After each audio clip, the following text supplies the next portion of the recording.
Nasci a 4 de julho de 2000. A gravidez da minha mãe não estava planeada, mas segundo ela, foi o acidente mais bonito que lhe aconteceu. Quando se deu o 11 de setembro, a minha mãe estava a amamentar-me.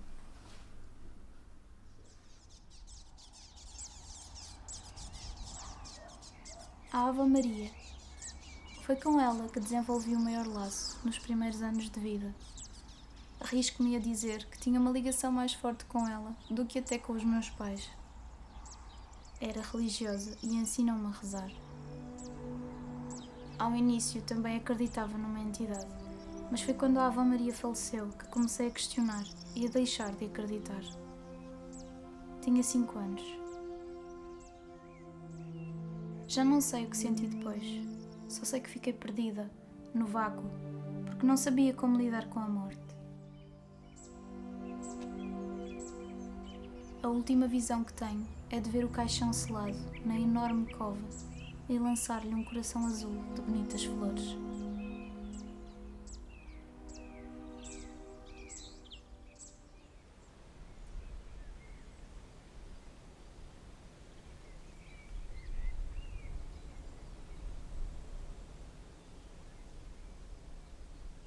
Sinto saudades do cheiro a camel e a vinho do Porto que o meu avô fazia pairar sobre a casa.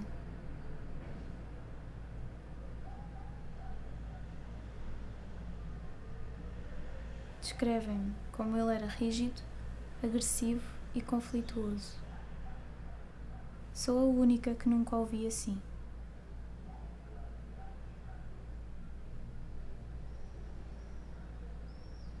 Sempre que eu e os meus pais chegávamos, ele ia buscar uma cadeira, envelopes, papel e dava-me uma esferográfica para eu desenhar. O seu sorriso abria-se de ponta a ponta quando eu desenhava e não havia desavenças enquanto eu lá estava.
Não acredito na vida após a morte.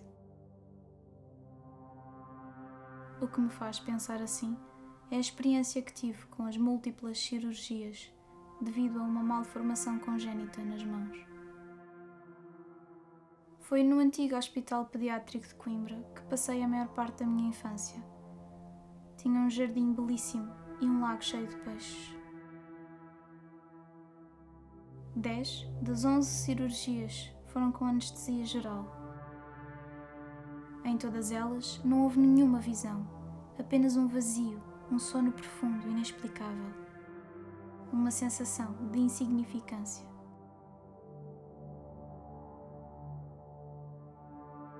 Por isso, sinto que a minha infância foi interrompida sistematicamente e a minha mente arranja mecanismos para recriar e manter uma memória viva dessa época. Há dias em que sinto a falta do que me administravam, de estar fora de mim, da completa inação e inconsciência.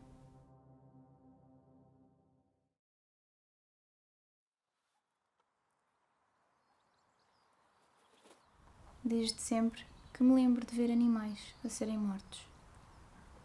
Normalmente, galinhas. Aquilo que eu considero violência animal não corresponde necessariamente a isso. Aos 8 anos, tive um coelho. Chamava-se Orelhudo. Era o meu animal de estimação, até os meus pais decidirem que seria o prato do almoço. Implorei para que ele não fosse morto. Quando o mataram, fugi, escondi-me, chorei e gritei. Senti-me impotente. No dia seguinte, tinha pedaços do orelhudo no meio da mesa, do prato, onde fui obrigada a comê-lo. E acredito que esta situação tenha gerado o meu distúrbio alimentar.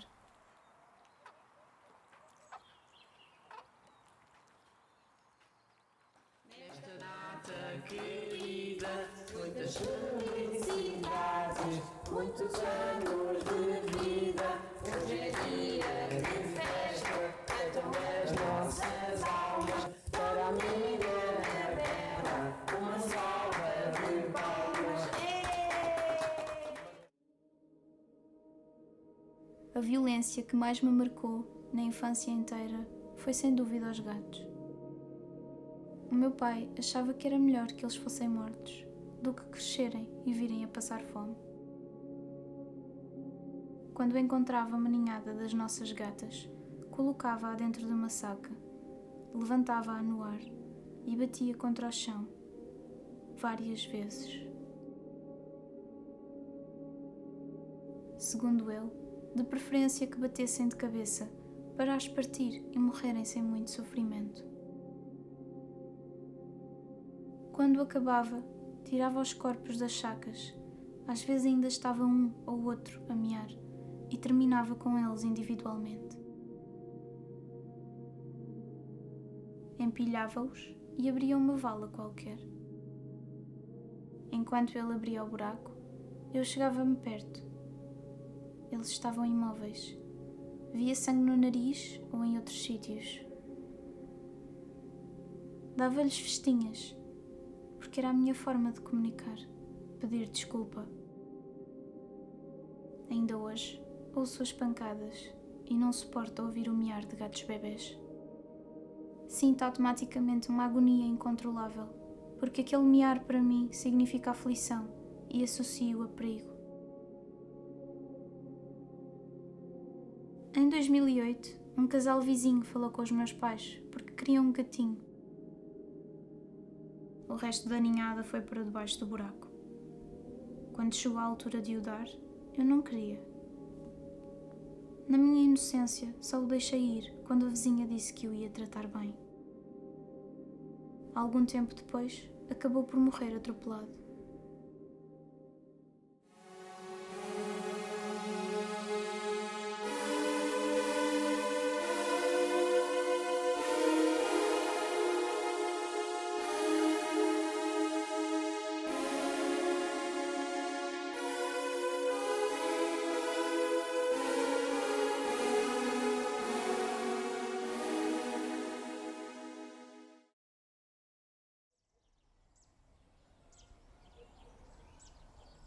A minha gata de 20 anos. Nascemos as duas mais ou menos na mesma altura.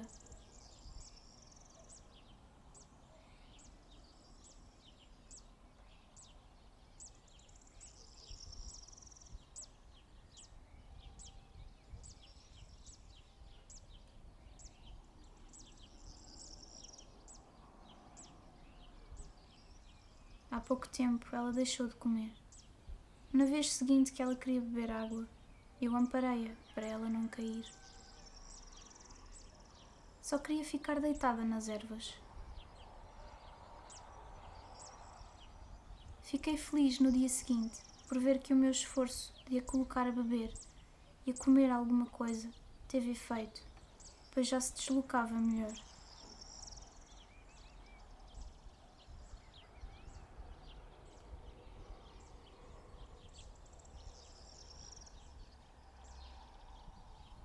Entretanto, passou somente a beber água.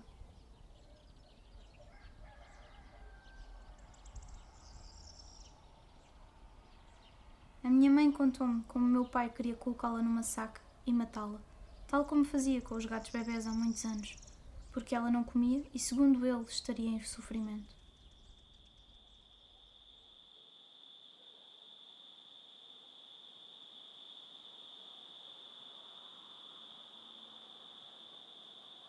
Falei na eutanásia, mas ninguém me quis ouvir.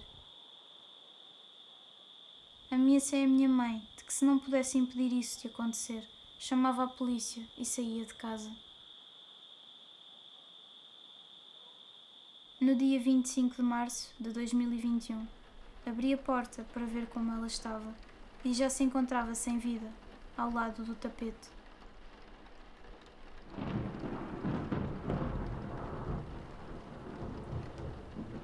O meu pai chorou quando soube que ela tinha morrido, porque era ele quem passava mais tempo com ela.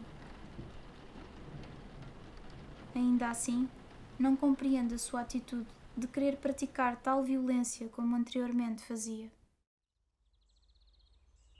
Achei curioso como, antes de a enterrar, as moscas já se apropriavam do seu corpo. Pergunto-me que flashbacks é que ela teve antes de partir, se é que teve.